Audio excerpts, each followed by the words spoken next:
মুর্শিদাবাদের মধ্যে এমন এক জায়গায় খোঁজ দিতে চলেছি আপনাদের, যেখানে ফাটাফাটি সব খাবার দাবার তো থাকছেই, আর খাবার দাবারের সাথে পেয়ে যাবেন এমন একটা ভিউ এনজয় করে খাওয়া দাওয়ার সুযোগ। আর এই সুন্দর ভিউ দেখে মনেই হবে দুবাই পৌঁছে গিয়েছি।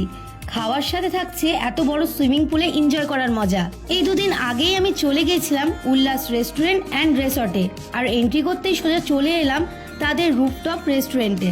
আর সত্যি এইরকম একটা ভিউয়ের সাথে খাওয়া দাওয়া করলে খাবারের টেস্টটা যেন আরো দ্বিগুণ হয়ে যায়। তাই এসেই নিজেকে রিফ্রেশ করার জন্য নিয়ে নিলাম একটা মকটেল। আর রাতের যা ভিউ আসছিল সত্যি তা বলে বোঝাবার নয়। আর এখানে মেনুতে কি নেই, Indian, Chinese, continental, biryani, tandoori সব মিলিয়ে প্রায় 500 রকমের ডিশ থাকছে। আর রুফটপটাও খুব সুন্দরভাবে সাজানো রয়েছে। প্রথমেই অর্ডার করে নিলাম এই ক্র্যাব ললিপপটা। আমার খাওয়া ক্র্যাবের মধ্যে বেস্ট ডিশ, পিওর ক্র্যাবের ফিলিং ও সাথে জুসিও। ও তারই সাথে অর্ডার করে ফেললাম এই চিকেন রেশমি কাবাব। আর যা সুন্দরভাবে প্রেজেন্টেশন করা, দেখে তো জিভে জল চলে আসারই মতো। আর মুখে দিতে পুরো কোটিংটা মুখের সাথে মিলিয়ে গেল, তার সাথে কাবাবের দারুণ অ্যারোমা, উফ, মুখে লেগে থাকার মতো। স্টার্টারটা কমপ্লিট করেই লেগে পড়লাম পুরো জায়গাটা এক্সপ্লোর করতে। নিচে রয়েছে এক দারুণ প্রিমিয়াম রেস্টুরেন্ট, আর সাথে রয়েছে প্রায় 100 জনেরও বেশি সিটিং অ্যারেঞ্জমেন্ট। আর রেস্টুরেন্টেরই ঠিক পেছনেই রয়েছে বিশাল বড় গার্ডেন। গার্ডেনে বাচ্চাদের খেলার জন্য পার্ক রয়েছে। সবারই আকর্ষণ এই সুইমিং পুল। পুলের সাইজ বিশালই বড়। আর দুর্গাপুজোর আগেই তাদের টেন্ট হাউস চালু হতে চলেছে। এছাড়াও তাদের রিসোর্টের কাজ খুবই জোর কদমে চলছে। তাদের সাথে একটু কথাবার্তা বলে তাদের হিউজ কিচেনটাও ঘুরে এলাম। বেশ হাইজিন মেনটেন করে প্রতিটা কাজ করা হচ্ছে, দেখেও বেশ ভালো লাগলো। আর প্রতিটি খাবারের সেকশন আলাদা করে ভাগ করা রয়েছে।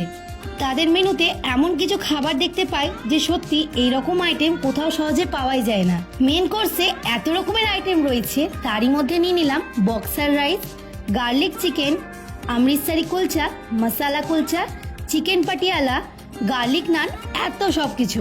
সবচেয়ে প্রথমেই ট্রাই করলাম বক্সার রাইসটা। লুক ওয়াইজ যেমনই দেখতে, সত্যি খেতেও লেগেছে ইউনিক টেস্ট, বেশ স্পাইসি অ্যান্ড ফ্লেভারফুল। তারপরে ট্রাই করলাম এক এক করে কুলচা আর নান। আর এই চিকেন পাটিয়ালার গ্রেভিটা দেখে কেমন লোভ লেগে যাচ্ছে না। আর কুলচার ভিতরে রয়েছে পুরো ফিলিং এ ভরা নরম তুলতুলে ও বাইরে ভর্তি ড্রাই ফ্রুটস। আর একসাথে খেয়ে বুঝতে পারলাম বেশ মানিয়েছে কিন্তু এটা। এইসব খাবারগুলি খেতে আসতেই হবে উল্লাস রেস্টুরেন্ট অ্যান্ড রিসর্টে। খাবারগুলো খেয়ে ভাবলাম একবার আমার পার্সোনাল রিভিউটা তাদের শেফের সাথে শেয়ার করা যাক। Yes ma'am. বলছি আমার মকটেলটা হয়ে গেছে? হচ্ছে ম্যাম। আচ্ছা, বলছি খাবারগুলো কেমন লাগলো ম্যাম? সত্যি বলতে গেলে প্রত্যেকটা খাবার আমি ফার্স্ট টাইম ট্রাই করলাম। দেখতে একেবারে ইউনিক আর তেমনই টেস্ট আমার দুর্দান্ত লেগেছে। থ্যাংক ইউ ম্যাম এত সুন্দর একটা রিভিউ দেওয়ার জন্য। হ্যাঁ আশা করি আমার খাবার সবাইকে ভালো লাগবে, আপনাকে যখন ভালো লেগেছে। হ্যাঁ হ্যাঁ অবশ্যই। আর খাওয়া দাওয়া সেরে রেস্ট নিয়ে রাতের বেলায় ঝাঁপিয়ে পড়লাম এই হিউজ সুইমিং পুলে। গানের সাথে মকটেল ও বন্ধুরা মিলে দারুণ এনজয় করলাম আজকের দিনটা। এই জায়গার লোকেশনটা এক্স্যাক্টলি কোথায় বা ফোন নাম্বার লাগলে ভিডিওর কমেন্টে দেওয়া থাকলো। তোমরা যদি ভাবছো ছুটির দিনে এসে পুরো দিনটা কাটাবে, তো বেস্ট প্লেস এটা।